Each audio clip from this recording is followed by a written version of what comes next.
Anat2 is a biblical scholar and a tour guide.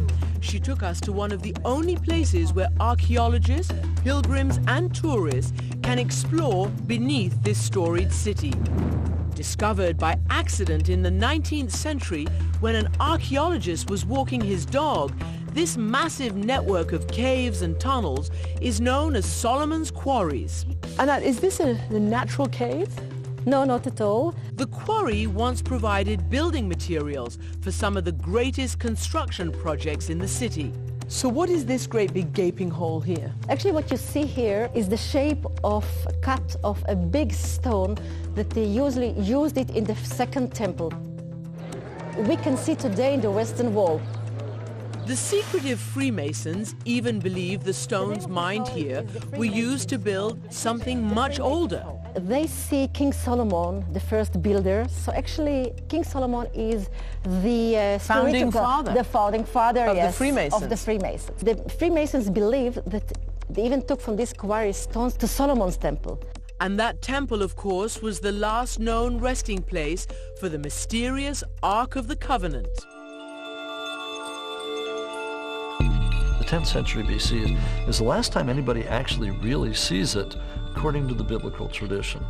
Now there are other stories, and these all are related to the Babylonian destruction of the city in 586 BC, that maybe somebody spirited the ark out of the city just ahead of the destruction. Many believe these underground tunnels were used to secretly transport the ark out of Jerusalem when the city was under siege, and when the Babylonian invaders took detailed inventory of the treasures they plundered, something was missing. When the Babylonians took all the treasures from Jerusalem, it was not in the list anymore. The Ark? Yes, the Ark was not in the list. There are all kinds of possibilities as to where it ended up. So we went in search of it. One famous story suggests the Ark was taken from Jerusalem to Egypt hundreds of years before the Babylonian siege began. That's where Indiana Jones goes and looks for it. We're told that Shishak of the Bible, an Egyptian pharaoh, that he may have attacked Jerusalem just after the time of Solomon. Yes, around about 980 BC. And there is one theory that he took away the Ark of the Covenant. This is where we get the Indiana Jones theory. He may have taken the Ark back to the city of Tanis. Archaeologists find the evidence of that underwhelming and believe the Ark is no more likely to be buried in the sands of Tanis than locked away in a government warehouse. Bureaucratic What'd they say? We don't know what they've got there.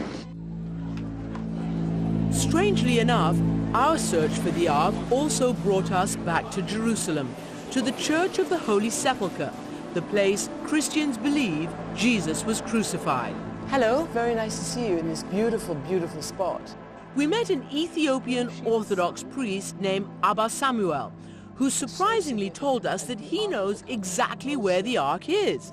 His evidence goes back to that affair between King Solomon and the Queen of Sheba. Queen of Sheba's son with King Solomon. Yes. Took the Ark of the Covenant, Moses' commandments. Yes. And so where do you think they are? City of Axum. Axum in your country, in Ethiopia? Yes. Do you think it's there, really? Yes. He's positive it's inside this chapel in the heart of Axum in Ethiopia, although he's never seen it and no one's allowed inside except for one monk known as the Guardian, who's entrusted with the lifelong duty of safeguarding the Ark. Scholars do believe there is an Ark inside, but that is only a replica from the Middle Ages. And down in the caves below Jerusalem, we consider another possibility.